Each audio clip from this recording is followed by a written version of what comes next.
Hello students, इस lecture में हम पार्शियल डिफरेंशिएशन के बारे में डिस्कस करेंगे।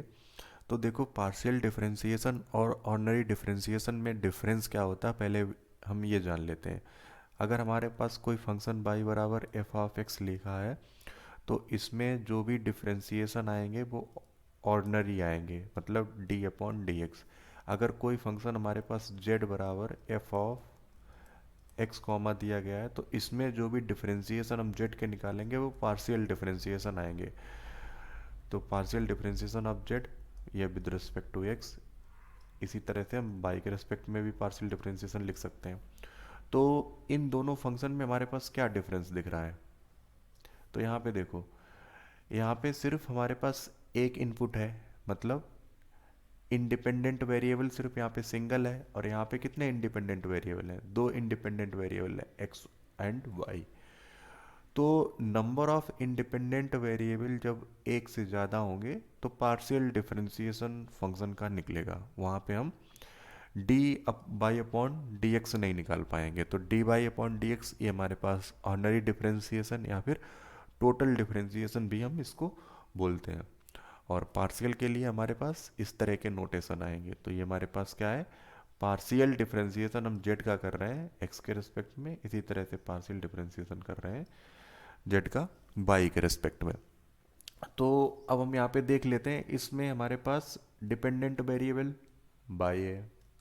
यहाँ पे डिपेंडेंट वेरिएबल क्या है, ये बाई है।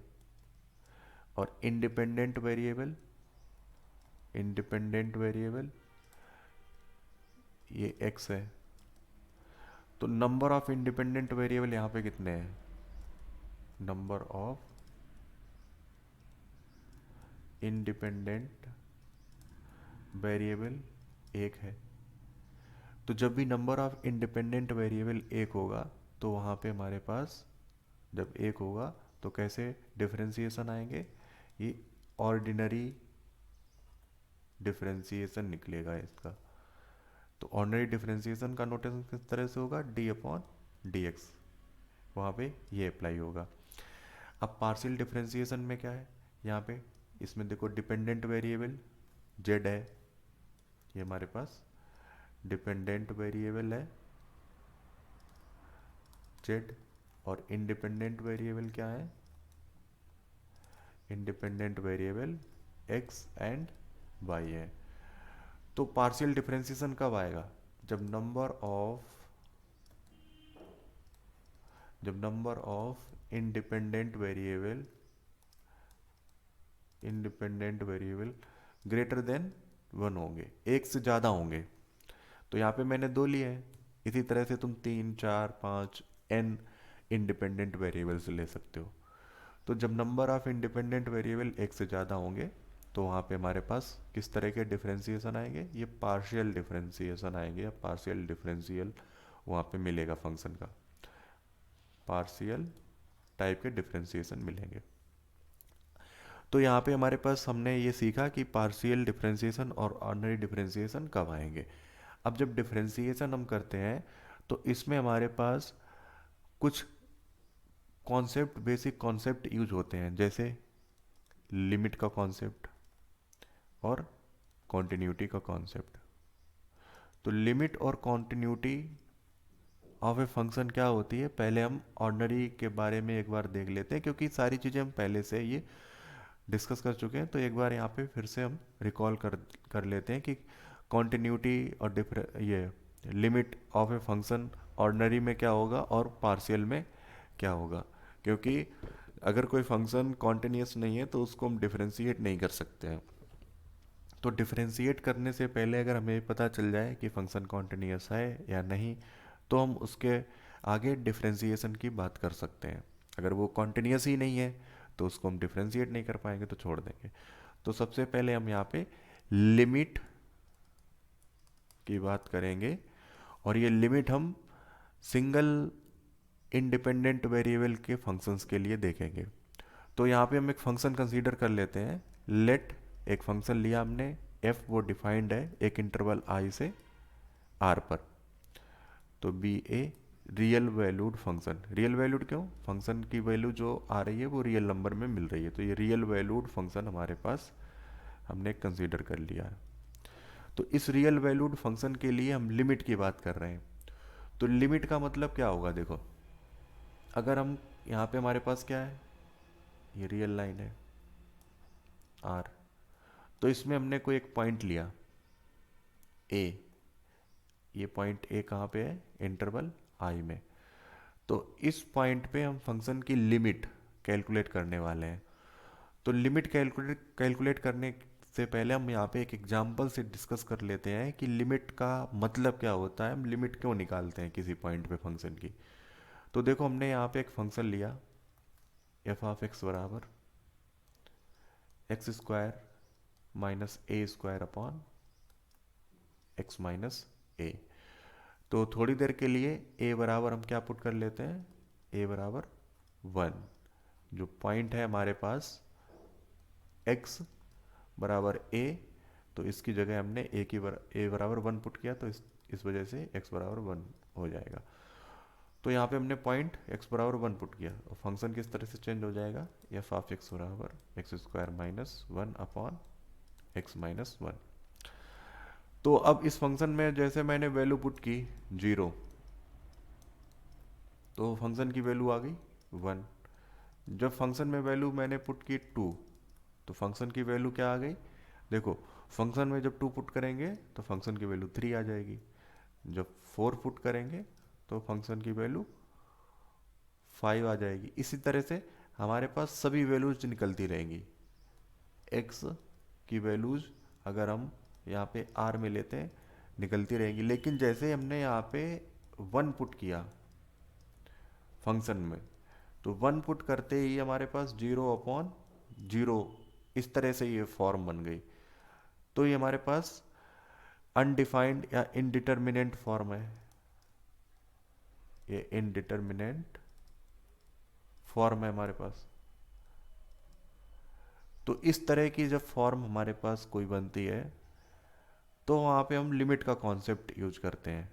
अब लिमिट का कॉन्सेप्ट क्यों यूज कर रहे हैं? क्योंकि फंक्शन की हर पॉइंट पे वैल्यू ये मिल रही थी, और ये फाइनाइट वैल्यू मिल रही थी। तो ऐसा तो नहीं है कि 1 पे फंक्शन की वैल्यू यहाँ पे ये 0/0 मिले, तो कुछ ना कुछ तो फंक्शन की वैल्यू होगी। तो इस फंक्शन में अगर हम डायरेक्ट 1 पुट करते हैं, जैसे मैंने यहाँ पे डायरेक्ट 1 पुट किया, तब ये केस बन गया। तो अब हम इसमें डायरेक्ट 1 ना पुट करके, जो पॉइंट हमारे पास x बराबर यहाँ पे 1 है, ये 1 डायरेक्ट ना पुट करके इसके पास का पॉइंट कोई पुट कर लें। 1 के पास का पॉइंट मतलब क्या हुआ? देखो, एक तो हमारे पास 1 के पास का पॉइंट हम कहाँ कहाँ ले सकते हैं? एक तो राइट हैंड साइड में ले सकते हैं, एक लेफ्ट हैंड साइड में ले सकते हैं। ये हमारे पास 1 है, तो एक हम राइट हैंड साइड में 1 के पास का पॉइंट ले सकते हैं, और लेफ्ट हैंड साइड में 1 के पास का पॉइंट ले सकते हैं। तो राइट हैंड साइड में जब हमने 1 के पास का पॉइंट लिया तो 1 प्लस एच बोल दिया। इसी तरह से जब लेफ्ट हैंड साइड में लिया तो 1 माइनस एच बोल दिया। तो फंक्शन की वैल्यू हम कहाँ पे निकालेंगे? एफ ऑफ 1 माइनस एच पे निकालेंगे, एफ ऑफ 1 प्लस एच पे निकालेंगे। तो हमें वैल्यू तो फंक्शन की 1 पे चाहिए, लेकिन यहाँ पे एच एक एक्स्ट्रा आ रहा है। तो हम क्या करेंगे? एच को अगर हम 0 की तरफ लेके जाएं, अब जब एच को 0 की तरफ लेके जाओगे तो ये पॉइंट हमारे पास 1 की तरफ जाएगा, ये भी पॉइंट 1 की तरफ जाएगा। मतलब हम 1 की वैल्यू, फंक्शन की वैल्यू 1 पे निकाल सकते हैं। तो हम इसमें जो नोटेशन यूज करेंगे वो लिमिट बोलेंगे, और यहाँ पे एच को हम 0 की तरफ ले जा रहे हैं इस तरह से। अब जब 1 प्लस एच के लिए भी हम क्या नोटेशन यूज करेंगे? लिमिट, और एच को 0 की तरफ लेके जाएंगे। तो इसका मतलब क्या हुआ? अगर हम लेफ्ट हैंड साइड से, ये हमारे पास लेफ्ट हैंड साइड है, और राइट हैंड साइड से पॉइंट 1 की तरफ पहुंचते हैं, तो और दोनों से हमें, दोनों तरफ से, दोनों रास्तों से वैल्यू बराबर मिलती है, तो हम बोलेंगे कि इस फंक्शन की पॉइंट x बराबर 1 पे वैल्यू एग्जिस्ट कर रही है, और वैल्यू एग्जिस्ट करने का मतलब क्या है कि लिमिट मिल रही है, लिमिटिंग वैल्यू एग्जिस्ट कर रही है। डायरेक्ट जब वैल्यू हम एक्स बराबर 1 पुट कर रहे हैं तो 0.0 मिल रही थी। अगर लिमिटिंग वैल्यू हमें यहाँ पे मिलती है तो हम बोलेंगे कि फंक्शन की वैल्यू एट एक्स बराबर 1 पे एग्जिस्ट कर रही है या फिर लिमिटिंग वैल्यू एग्जिस्ट कर रही है। तो लेफ्ट साइड से जब हम जा रहे हैं तो इसको हम बोलते हैं लेफ्ट हैंड लिमिट, और जब राइट हैंड साइड से हम गए थे इसको बोलेंगे हम राइट हैंड लिमिट। अगर लेफ्ट हैंड लिमिट और राइट हैंड लिमिट बराबर है तभी हम बोलेंगे बराबर है, और ये कैसी है, फाइनाइट है, दोनों बराबर हैं और दोनों कैसी हैं, फाइनाइट है, फाइनाइट है। तभी हम बोलेंगे कि फंक्शन की लिमिटिंग वैल्यू एग्जिस्ट कर रही है इस पॉइंट पे।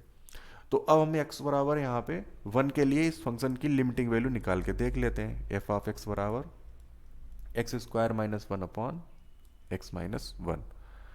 तो यहाँ पे देखो पहले हम लेफ्ट हैंड लिमिट निकालते हैं। लेफ्ट हैंड लिमिट में क्या लिखा हमारे पास कि limit s tends to 0 F of 1 minus H, हमें इसको कैलकुलेट करना है। तो लिमिट s टेंस टू 0, अब हमें x की जगह 1 माइनस एच यहाँ पे पुट कर देना है।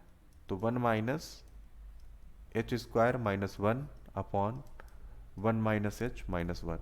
यहाँ से देखो 1 से 1 कैंसिल हो जाएगा, ऊपर हम स्क्वायर ओपन कर लेंगे। Limit s tends to 0 1 plus H square minus 2h minus 1, और अपॉन में क्या लिखा मिलेगा माइनस एच। तो 1 से 1 यहाँ पे कैंसिल हो जाएगा, ऊपर h कॉमन कर सकते हैं हम, तो ऊपर h कॉमन कर लो। Limit h tends to 0 h common कर लिया तो h माइनस यहाँ पे क्या मिला, ये 2 मिला अपॉन माइनस एच। अब h से h हम कैंसिल कर सकते हैं। अब यहाँ पे h टेंस टू जब 0, तो h की वैल्यू जब 0 रखोगे तो क्या मिल जाएगा, -2 अपॉन -1, तो ये मिलेगी हमें 2। इसी तरह से राइट हैंड लिमिट की भी वैल्यू 2 मिलेगी। तो लेफ्ट हैंड लिमिट और राइट हैंड लिमिट दोनों क्या आ गई, बराबर आ गई और फाइनाइट। तो फंक्शन की value, limiting value at x बराबर 1 पे तो हम इस तरह से लिखेंगे कि limit x tends to 1 F of x बराबर क्या है, 1 है। तो हमें नोटेशन इस तरह से देना पड़ेगा, हम डायरेक्ट ये नहीं लिखेंगे, ये गलत हो जाएगा। एट एक्स बराबर 1 पे हमें क्या लिखना है, limit x tends to 1 F of x, इसकी वैल्यू क्या है, 1 है। तो लिमिट का कॉन्सेप्ट हमारे पास जब इस तरह की कंडीशन या सिचुएशन बनती है तो वहाँ पे हम लिमिट का कॉन्सेप्ट यूज करते हैं। तो यहाँ पे देखो हमारे पास लिमिट अगर इस तरह से एग्जिस्ट है तो हमारे पास हम बोलेंगे कि फंक्शन की लिमिट किसी पॉइंट पे x बराबर a या x बराबर c, जो भी पॉइंट लेंगे उस पर एग्जिस्ट होगी। तो क्या कंडीशन मिली, लिमिट लेफ्ट हैंड लिमिट अगर हम देखें तो x बराबर a minus F of x, और right hand limit x tends to a plus F of x।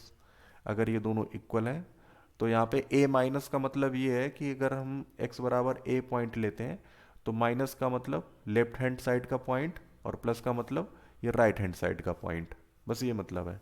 अगर ये दोनों बराबर हैं, हमारे पास लेफ्ट हैंड लिमिट है और ये राइट हैंड लिमिट है, ये दोनों बराबर हैं और फाइनाइट है, फाइनाइट है, तब हम बोल सकते हैं कि function F of x finite, और फाइनाइट हमने यहाँ पे एल बोल दिया, ठीक है, एक नंबर एल बोल दिया। तो हम बोल सकते हैं कि लिमिट जब हम फंक्शन की एक्स टेंस टू ए पे निकालेंगे तो वो किसके बराबर होगी, एल के। तो ये नोटेशन हमारे पास लिमिट एग्जिस्ट का हो जाएगा, लिमिट एग्जिस्ट का नोटेशन। तो इस तरह से हम अगर लिखते हैं कहीं पे तो इसका मतलब क्या है कि फंक्शन की लिमिट x बराबर a पॉइंट पे एग्जिस्ट कर रही है। तो यहाँ पे एक चीज़ और देखने वाली बात है कि इस पॉइंट पर पहुँचने के लिए हमें सिर्फ दो ही हमारे पास पाथ हैं, एक तो हम राइट हैंड साइड से आए या फिर एक हम लेफ्ट हैंड साइड से आए। अब दोनों पाथ से आते हुए हमें लिमिट क्या मिलनी चाहिए, इक्वल। तो वैल्यू जो आ रही है राइट हैंड साइड से और लेफ्ट हैंड साइड से, वो क्या है, पाथ इंडिपेंडेंट, पाथ इंडिपेंडेंट, मतलब पाथ पर डिपेंड नहीं कर रही है। अगर हम इधर से भी जाएं इधर से भी जाएं तो वैल्यू सेम आ रही है। अगर पाथ इंडिपेंडेंट एल होता है तभी हम यहाँ पे इसको लिमिट एग्जिस्ट बोल सकते हैं। ठीक है, इसको देखने का तरीका एक ये भी हो सकता है। अब कॉन्टिन्यूटी ऑफ ए फंक्शन क्या है? Continuity of a function at x बराबर ए। तो कॉन्टिन्यूटी के लिए हमारे पास क्या होना चाहिए कि लेफ्ट हैंड लिमिट, फंक्शन हमारे पास एफ आई टू आर है, F defined from I to R. तो ये फंक्शन कॉन्टिन्यूअस एट एक्स बराबर ए पे कब होगा? जब इसकी लेफ्ट हैंड लिमिट और राइट हैंड लिमिट और फंक्शन की वैल्यू, मतलब एफ ऑफ ए, ये तीनों बराबर हैं। इस तरह से हम भी लिख सकते हैं, फाइनाइट एंड यूनिक। अगर ये तीन चीज बराबर हैं और ये फाइनाइट नंबर है तो हम बोल सकते हैं कि फंक्शन एक्स बराबर ए पे कॉन्टिन्यूअस है, फंक्शन एक्स बराबर ए पे कॉन्टिन्यूअस है। तो लेफ्ट हैंड लिमिट देखो, यहाँ पे लेफ्ट हैंड लिमिट का फॉर्मूला क्या लिखा था? Limit x tends to a minus F of x बराबर limit x tends to a plus F of x बराबर एफ ऑफ ए। और इसी पूरे नोटेशन को हम इस तरह से भी लिख सकते हैं, limit x tends to A F of X, और ये किसके बराबर होना चाहिए? एफ ऑफ सी के बराबर होना चाहिए, तब फंक्शन हमारे पास कॉन्टिन्यूअस होगा। तो एफ ऑफ सी के बराबर हर बार नहीं होगा, क्योंकि अभी पिछले एग्जाम्पल में हम लोगों ने क्या देखा, एक्स बराबर वन पे फंक्शन कॉन्टिन्यूअस नहीं है। क्यों? वन पे हमारे पास ये वैल्यू क्या आ रही है, डायरेक्ट हम नहीं कैलकुलेट कर पाएंगे एक्स बराबर वन पे। तो एक्स बराबर वन पे हम लिमिटिंग ही, लिमिट तो एग्जिस्ट कर रही है लेकिन फंक्शन की वैल्यू नहीं डिफाइन है, तो वो फंक्शन कॉन्टिन्यूअस नहीं है था एक्स बराबर वन पे। तो ये हमारे पास कॉन्टिन्यूटी या continuous of a function at A point हो गया। अगर कोई फंक्शन इस पूरे इंटरवल पे कॉन्टिन्यूअस हो जाए, इसके हर पॉइंट पे कॉन्टिन्यूअस हो जाए, तो इस फंक्शन को बोलेंगे कॉन्टिन्यूअस ऑन आई। अब हम डिफरेंशियबिलिटी की बात कर लेते हैं, क्योंकि हमें यहाँ पे पार्शियल डिफरेंशिएशन ही पढ़ना है। तो हमारा टॉपिक मेन क्या है? Partial differentiation. तो हम डिफरेंशिएबिलिटी की बात कर लेते हैं किसी फंक्शन की एट एक्स बराबर ए। तो इस पॉइंट पे हम फंक्शन की डिफरेंशिएबिलिटी चेक करेंगे। तो फंक्शन हमारे पास वही है, इंटरवल आई से आर। तो फंक्शन ए हमारे पास वो आई में बिलोंग कर रहा है, तो इस पे हम डिफरेंशिएबिलिटी, तो इसमें भी हमारे पास लेफ्ट हैंड डिफरेंशिएबिलिटी, तो L f dash at a या फिर एफ डेस ए माइनस करें। इसी तरह से हमारे पास right hand differentiability R f dash at a या फिर एफ डेस ए प्लस। तो ये नोटेशन है लेफ्ट हैंड डिफरेंशिएबिलिटी और राइट हैंड डिफरेंशिएबिलिटी की। अगर ये left hand differentiability L f dash a और right hand differentiability R f dash at a दोनों बराबर हो जाएं तो फंक्शन एफ ऑफ एक्स वो डिफरेंशिएबल होगा, डिफरेंशिएबल एट एक्स बराबर ए पे बोला जाएगा। अब लेफ्ट हैंड डिफरेंशिएबिलिटी क्या है? तो ये हम लेफ्ट हैंड डिफरेंशिएबिलिटी को लिखेंगे एल एफ डेस ए बराबर limit x tends to A F of x minus F of a upon x minus a. तो ये हमारे पास लेफ्ट हैंड डिफरेंशिएबिलिटी के लिए फार्मूला हो जाएगा।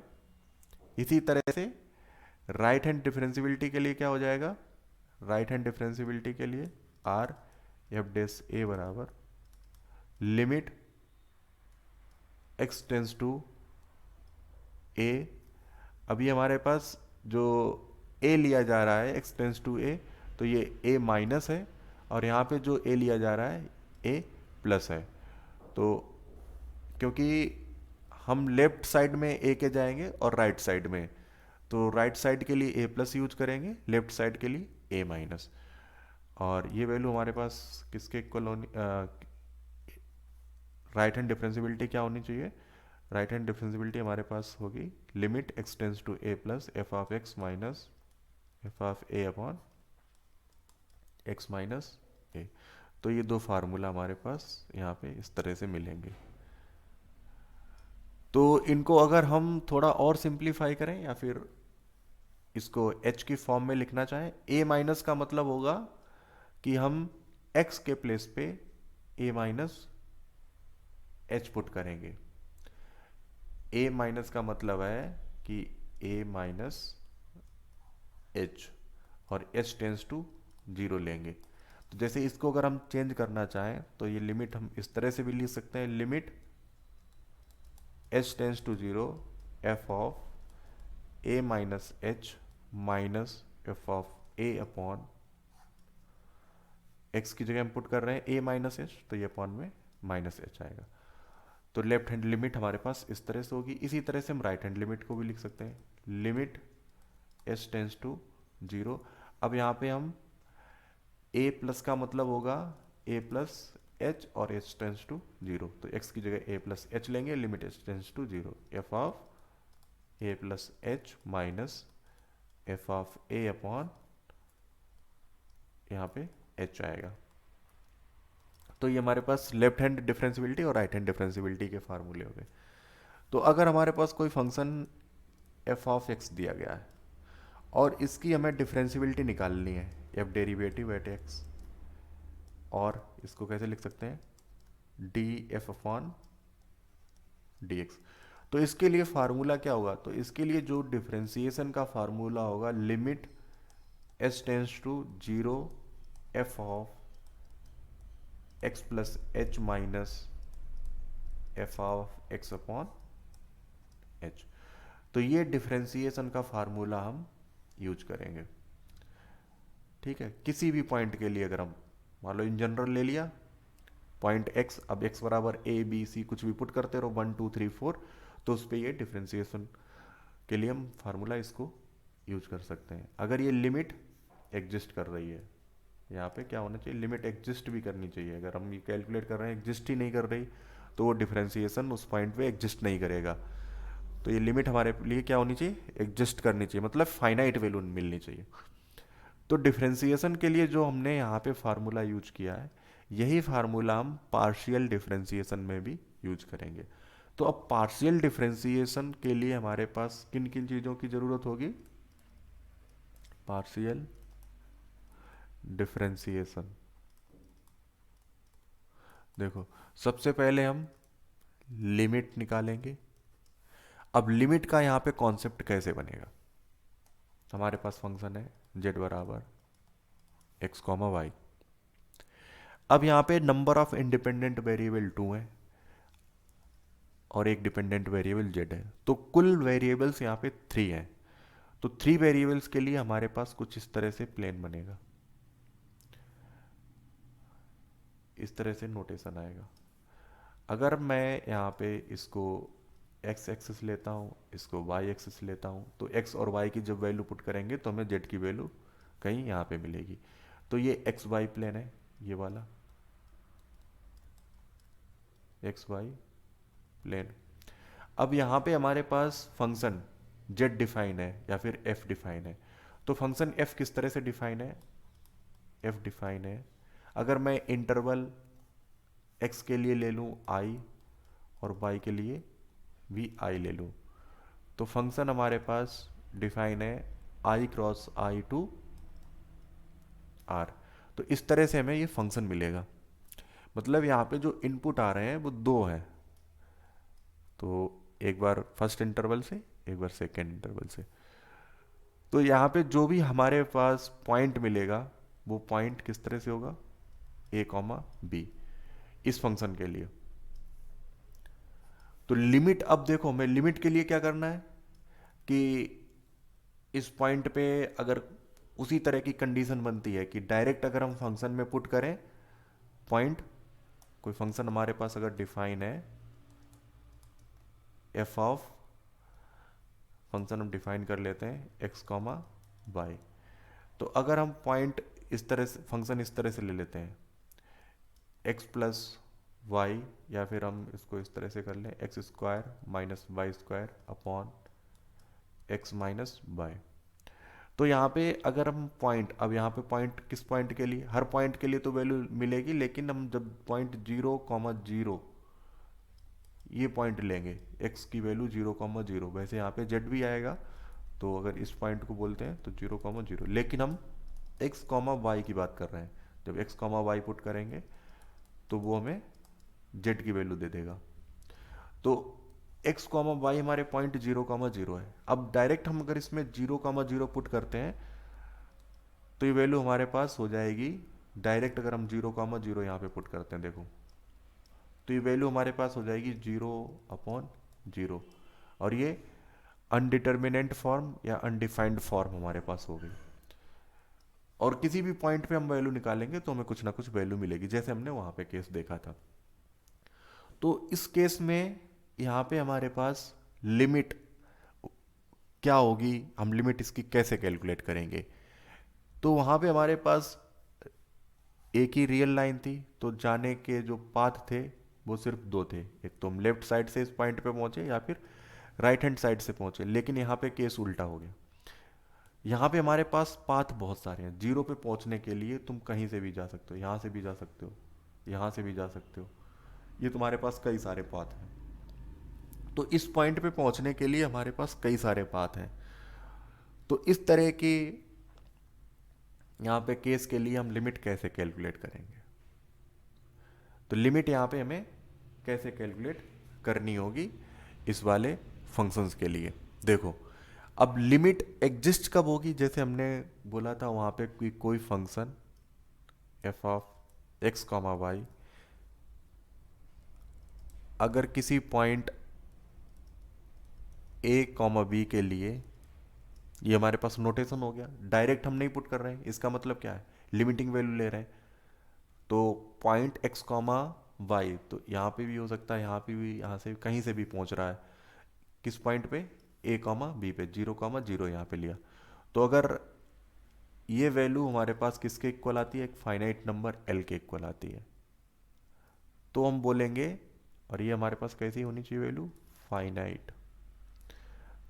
तो ये हमारे पास नोटेशन होगा कि function F of x comma Y, उसकी लिमिट किस पॉइंट ए कॉमा बी पे एग्जिस्ट है। लिमिट एग्जिस्ट कर रही है, मतलब लिमिट हम फाइंड कर सकते हैं, निकाल सकते हैं लिमिट, ये वाला केस बनेगा। तो अब हमारे पास यहाँ पे मेथड क्या होगा, कैसे हम लिमिट फाइंड करेंगे इस पॉइंट पे फंक्शन की। तो इस पॉइंट पे हम फंक्शन की लिमिट फाइंड करने के लिए जो मेथड अप्लाई करेंगे, तो यहाँ पे हम दो केस ले लेते हैं। एक केस वन में क्या करते हैं, वेन जो पॉइंट हम ले रहे हैं ए कॉमा बी, ये 0, 0 के बराबर नहीं है, 0, 0 के बराबर नहीं है, तो इस केस में हम क्या करेंगे, लिमिट हम कैलकुलेट कर लेंगे। लिमिट एक्स टेंस टू ए, यहाँ पे एक्स की वैल्यू ए है और वाई की वैल्यू बी है, और limit Y tends to B. अब इसका मतलब क्या होता है कि पहले हम फंक्शन में वाई की वैल्यू पुट करेंगे, फिर एक्स की वैल्यू पुट करेंगे, F of x comma Y. अब ये हमारे पास किसके इक्वल होनी चाहिए, limit y tends to b, limit x tends to a, f of x comma Y. इसमें हम पहले x की वैल्यू पुट कर रहे हैं, फिर y की। अगर ये दोनों बराबर हैं तो बोलेंगे limit of function f of x comma Y exist है एट a कॉमा b। तो इस पॉइंट ए कॉमा बी पर फंक्शन की लिमिट क्या है, एग्जिस्ट है, तो ये हम बोल सकते हैं यहाँ पे। तो ये केस हमारे पास कब है, जब पॉइंट 0, 0 नहीं है। अगर पॉइंट हमारे पास, केस टू में अगर पॉइंट हमारे पास एक्स कॉमा वाई ये 0, 0 हो जाता है, तो इसमें क्या करना पड़ेगा, तो इसके लिए जब हम लिमिट कैलकुलेट करेंगे तो सबसे पहले जो हमने केस वन में लिमिट कैलकुलेट की थी, क्या limit, limit x tends to zero, limit Y tends to zero, F of x comma y, ये बराबर अगर है limit Y tends to zero और limit x tends to zero function F of x comma Y, अगर ये इस function की value बराबर है तो हम फर्दर प्रोसीड करेंगे। अभी हम डायरेक्ट नहीं बोल सकते हैं, क्योंकि इसका मतलब क्या है, एक्स टेंस टू जीरो और बाई टेंस टू जीरो का मतलब देखो, हम यहाँ पे सिर्फ एक्स बाई प्लेन ले रहे हैं, जेड को भी हटा दिया है, तो एक्स कॉमा वाई। अब एक्स टेंस टू जीरो का मतलब क्या है, एक्स हमारे पास जीरो की तरफ जा रहा है, तो एक्स हमारे पास जब जीरो की तरफ जा रहा है तो ये वाला केस है अलोंग एक्स एक्सिस और अलोंग बाई एक्सिस। पहले हम एक्स एक्सिस के अलोंग लिमिट कैलकुलेट कर लें, फिर बाई एक्सिस के अलोंग कैलकुलेट कर रहे हैं। तो यहाँ पे पाथ हम कैसे ले रहे हैं, पहले पाथ लिया हमने एक्स एक्सिस का पाथ, फिर बाई एक्सिस का, तब वैल्यू चेक करी। फिर दूसरा हमने केस ले लिया कि पहले हम बाई एक्सिस के लॉन्ग कैलकुलेट करें, फिर एक्स एक्सिस के लॉन्ग कैलकुलेट करें इस पॉइंट 0,0 के लिए। लेकिन कुछ पाथ इस तरह से भी तो हो सकते हैं, ये डायरेक्ट ये लाइन जो 0,0 से पास कर रही है, या फिर कुछ पैराबोला हो सकते हैं इस तरह से, या फिर कैसा भी पैराबोला बन सकता है, या फिर हमारे पास कोई और कर्व जो ऐसे ऐसे करके यहाँ पे जीरो से पास हो रहे हैं। तो जीरो पे पहुंचने के रास्ते हमारे पास है ना, ये सब जीरो पे हम पहुंच सकते हैं, कोई पॉइंट यहाँ से चल के जीरो पे इस तरह से आ सकता है। तो इन सभी पाथ के अलोंग लिमिट जो आ रही है वो इंडिपेंडेंट होनी चाहिए। अगर सभी पाथ के अलोंग लिमिट इंडिपेंडेंट है तभी हम इसको क्या बोलेंगे, ये लिमिट एग्जिस्ट होगी। तो 0,0 हमने एक ये पाथ देख लिया, तो एक पाथ हमने देख लिया, इसके अलावा हम और क्या, अगर ये एग्जिस्ट कर रही है, अगर नहीं एग्जिस्ट करी, बराबर नहीं है, तो फिर हम डायरेक्ट बोल देंगे कि limit does not exist. If अगर ये बराबर है देन देन हम और क्या कैलकुलेट करेंगे, एक पाथ ले लेंगे बाई बराबर एम एक्स। तो बाई बराबर एम एक्स हमारे पास क्या है, एक ये स्ट्रेट लाइन। तो बाई बराबर एम एक्स पे अगर हमारे पास लिमिट, अब देखो बाई बराबर जैसे हम एम एक्स पुट करेंगे तो लिमिट हमारे पास क्या हो जाएगी, X tends to zero F of x comma M X. Y बराबर एम एक्स जैसे पुट किया, क्योंकि बाई की वैल्यू एक्स में चेंज होगी, तो अब हमें लिमिट सिर्फ X tends to zero calculate करनी पड़ेगी। तो अगर ये इंडिपेंडेंट इंडिपेंडेंट ऑफ एम आती है तो इस पाथ के करस्पॉन्डिंग लिमिट एग्जिस्ट हो जाएगी बाई बराबर एम एक्स के। अगर हमारे पास ये केस मिलता है इंडिपेंडेंट ऑफ एम, तो देन हम फिर क्या करेंगे, एक और हम पाथ ले लेंगे बाई बराबर एम एक्स की power N.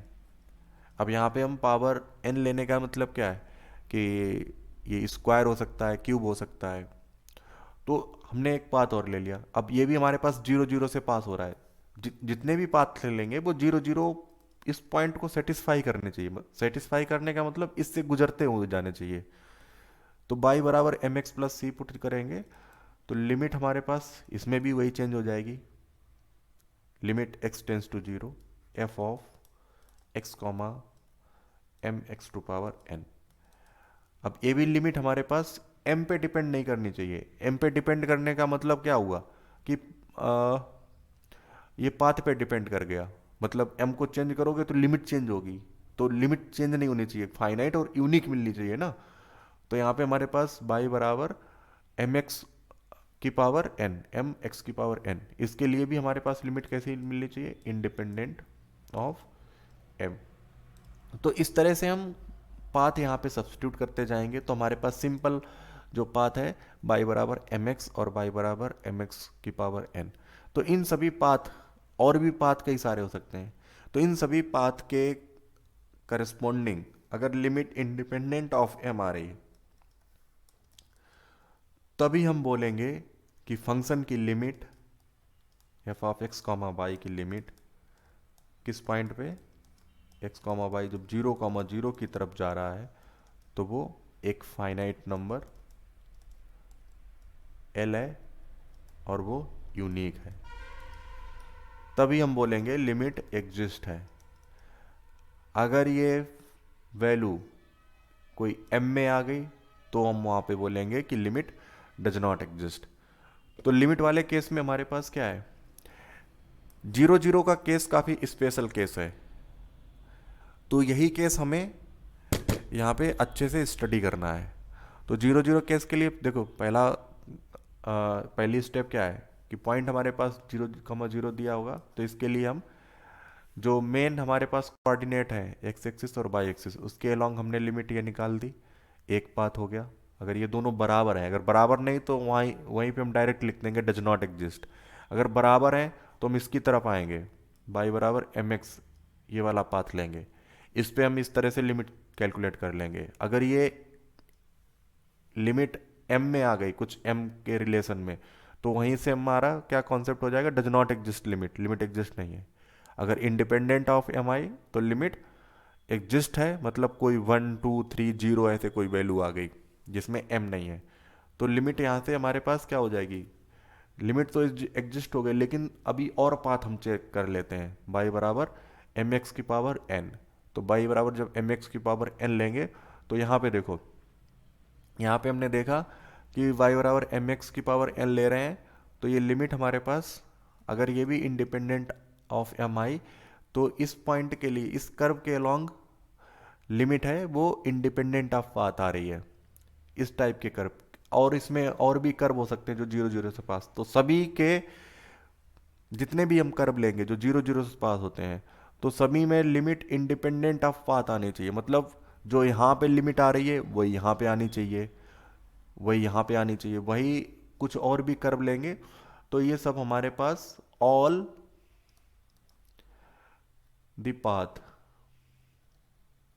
All the paths जितने भी पाथ्स ले रहे हैं, ऑल द पाथ्स उसके सभी पाथ्स के अलोंग कैसी लिमिट होनी चाहिए, इंडिपेंडेंट होनी चाहिए। इंडिपेंडेंट मतलब वो अलग अलग नहीं आनी चाहिए, फिक्स लिमिट आनी चाहिए, तभी हम यहाँ पे बोलेंगे कि फंक्शन की लिमिट पॉइंट 0,0 पे एग्जिस्ट कर रही है। तो एक दो एग्जाम्पल डिस्कस करते हैं, उससे ये चीज़ें क्लियर होंगी। हमने एक फंक्शन लिया f of x comma Y बराबर x y upon x cube plus y cube, x comma y ये 0,0 के बराबर नहीं है और ये प्लस का साइन है यहाँ पे, दोनों फंक्शन ये फंक्शन हमने इस तरह से ले लिया, ठीक है। अब देखो इस फंक्शन की वैल्यू हर पॉइंट पे हमारे पास डिफाइंड है, जैसे ही हम यहाँ पे 0,0 पुट करेंगे तो 0/0 की फॉर्म आ जाएगी, जैसे हम यहाँ पे 0,0 पुट करेंगे तो 0/0 की फॉर्म। अब ये हमारे पास अनडिटर्मिनेंट फॉर्म है या इनडिटर्मिनेंट, ये इनडिटर्मिनेंट फॉर्म है, तो इसके लिए अब हमें क्या करना पड़ेगा, वही हमारे पास कॉन्सेप्ट, पॉइंट तो हमारे पास ये एक्स वाई 0,0 है, एक्स एक्सिस वाई एक्सिस। तो स्टेप 1 हमारे पास होगी कि हम लिमिट कौन सी कैलकुलेट कर लें, limit x tends to 0, limit Y tends to 0 F of x comma y, और limit Y tends to 0 limit x tends to 0 F of x comma y. तो यहाँ पे देखो f of x comma y हमारे पास function क्या है, ये दिया गया है, इसमें वाई बराबर 0 पुट करो पहले, तो ये 0 आ गई, पहली पूरी वैल्यू 0 हो गई, यहाँ पे 0 हो गई तो इसकी वैल्यू 0। इसी तरह से जब x बराबर 0 पुट करेंगे तो 0 आ गई वैल्यू, तो यहाँ से ठीक है, यहाँ पे तो हमारे पास ये एग्जिस्ट हो रही है लिमिट ये वाली। अब स्टेप 2 में हम क्या करेंगे, y बराबर एम एक्स पुट करके देख लेते हैं। जब y बराबर एम एक्स पुट करेंगे तो लिमिट हमारे पास किस तरह से हो जाएगी, x tends to 0 F of x comma M x, तो limit x tends to zero, y की जगह एम एक्स पुट कर दो, x into m x upon x cube plus y बराबर एम एक्स पुट कर रहे हैं तो एक्स क्यूब है, तो यहाँ पे हम लिखेंगे एम क्यूब एक्स क्यूब। तो यहाँ पे एक्स कॉमन कर लो, limit x tends to zero, ये हमारे पास मिलेगा x square into m upon x to power three one plus m cube. तो यहाँ पे लिमिट हमारे पास क्या मिली, इनफाइनाइट मिली, तो एक फाइनाइट वैल्यू नहीं मिल रही है। तो इस केस में भी हमारे पास क्या होगा, लिमिट डज नॉट एग्जिस्ट। यहाँ पे तो जीरो मिल रही थी, अब यहाँ पे इंफिनिटी, तो इंडिपेंडेंट ऑफ पाथ हो गई, इस पाथ के अलॉन्ग जीरो, इस पाथ के अलॉन्ग इंफिनिटी। तो लिमिट क्या हो गई यहाँ पे, limit does not exist, does not exist at zero zero पे, है ना, एट जीरो जीरो पे फंक्शन की लिमिट एग्जिस्ट नहीं होगी, क्योंकि यहाँ पे जीरो वैल्यू आ रही थी इस पाथ के लॉन्ग, उसी तरह से इस पाथ के लॉन्ग जीरो आ रही थी, लेकिन बाई बराबर एम एक्स हमने पाथ चेंज किया तो वैल्यू अलग आ गई, डिफरेंट वैल्यू आ गई। तो इस केस को बोलेंगे फंक्शन की लिमिट एग्जिस्ट नहीं करेगी। इसी तरह से हम और एग्जाम्पल ले सकते हैं, जैसे बाई बराबर f of x comma y बराबर, सिंपल सा एग्जाम्पल ले लो, x minus y x square minus Y square upon x square. तो ये हम ले लेते हैं x square minus by square upon x plus y. तो इसमें देखो, इसमें लिमिट इसकी एग्जिस्ट करेगी कि नहीं करेगी, एट एक्स कॉमा बाई बराबर जीरो कॉमा जीरो। तो जब हम zero comma zero step one में हम जब हम ये लिमिट कैलकुलेट करेंगे, x tends to zero, limit Y tends to zero F of x comma y, और limit Y tends to zero, limit x tends to zero F of x comma y. तो इनको हम अलग अलग calculate करेंगे, है ना। देखो यहाँ पे जब बाई बराबर जीरो पुट कर दोगे इसमें तो क्या मिलेगा, limit x tends to zero x square upon X मिलेगा।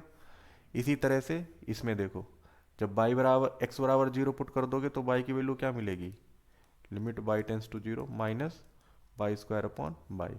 तो एक्स से एक्स कैंसिल हो जाएगा, इधर से बाई कैंसिल हो जाएगा।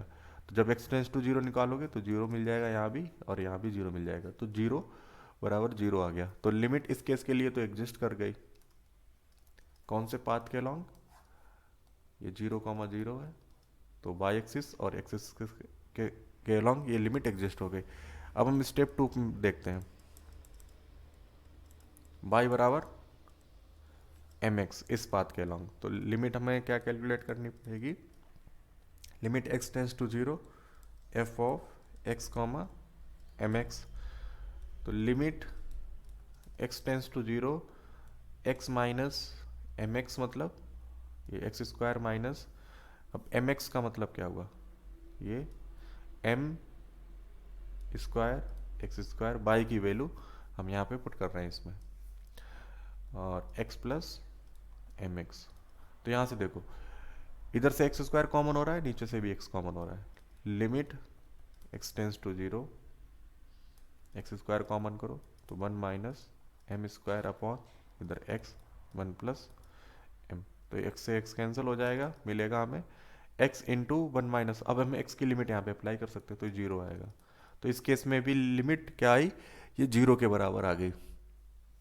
तो यहाँ पे हमारे पास जो भी वैल्यूज हम ले रहे हैं वो फंक्शन की यहाँ पे एग्जिस्ट कर रही हैं, सारी वैल्यू, जितनी भी वैल्यू हम यहाँ लेंगे फंक्शन की वो सब क्या करेंगी, एग्जिस्ट करेंगी। इसके अलावा एक हम यहाँ पे पाथ और देख लेते हैं किस तरह से, स्टेप थ्री। पाथ हम बहुत सारे कंसीडर कर सकते हैं, बाई बराबर एम एक्स स्क्वायर या एम एक्स की पावर थ्री, वो तो सारे यहाँ पे कंसीडर हो जाएंगे। अब हम बाई बराबर एक पाथ लेते हैं minus X plus X square, इस पाथ को ले लेते हैं, ये भी जीरो जीरो से पास हो रहा है, जीरो जीरो पुट करो तो जीरो बराबर जीरो आ जाएगा। तो अब हम यहाँ पे फंक्शन में बाई की वैल्यू ये पुट करने वाले हैं, तो limit x tends to zero, क्योंकि पूरा फंक्शन एक्स में चेंज हो रहा है, X comma minus X plus X square, हमने बाई की वैल्यू ये रखी है, तो x square limit x tends to zero x square minus X plus X square की पावर टू, क्योंकि बाई की वैल्यू हमारे पास ये ली है। अब यहाँ पे देखो अपॉन में हमारे पास क्या आएगा, x minus X plus X square, तो यहाँ से एक्स एक्स कैंसिल हो जाएगा। अब ऊपर देखते हैं वहाँ पे क्या मिलेगा हमारे पास, limit x tends to zero x square minus square, यहाँ पे ओपन कर लो तो ये एक्स स्क्वायर हो जाएगा प्लस एक्स की पावर फोर हो जाएगा माइनस टू एक्स की power three upon x square. तो जब हम यहाँ पे ये माइनस मल्टीप्लाई करेंगे तो ये टर्म कैंसिल हो जाएगा, ये टर्म हमारे पास क्या हो जाएगा, ये टर्म हो जाएगा हमारे पास x square minus x square cancel हो जाएगा, तो मैं क्या मिलेगा जब सॉल्व करेंगे तो ये मिलेगा हमें two x cube minus x की power four upon x square. तो एक्स स्क्वायर कॉमन करके कैंसिल हो जाएगा, यहाँ भी एक्स बचेगा, यहाँ भी, तो जीरो आएगी। तो सभी पाथ के अलॉन्ग लगभग ये लिमिट हमारे पास क्या मिल रही है, जीरो मिल रही है। इंडिपेंडेंट आप पाथ है, जीरो जीरो, यहाँ भी जीरो, तो लिमिट इसकी क्या हो जाएगी, limit exist at x comma Y बराबर जीरो जीरो पे। तो इस तरह का केस बनना चाहिए, तभी हम बोलेंगे कि फंक्शन की लिमिट एग्जिस्ट है। तो नेक्स्ट लेक्चर में हम कॉन्टिन्यूटी, फिर इसके बाद में पार्शियल डिफरेंशिएशन के बारे में पढ़ेंगे। तो यहाँ पे जो लिमिट और ये कॉन्टिन्यूटी का कॉन्सेप्ट है, जब पार्शियल डिफरेंशिएशन हम पढ़ेंगे तो इन्हीं के कॉन्सेप्ट हम वहाँ पे यूज करेंगे। तो इस लेक्चर में इतना ही, नेक्स्ट लेक्चर में हम कॉन्टिन्यूटी और डिफरेंशिबिलिटी के बारे में डिस्कस करेंगे। Okay, thank you.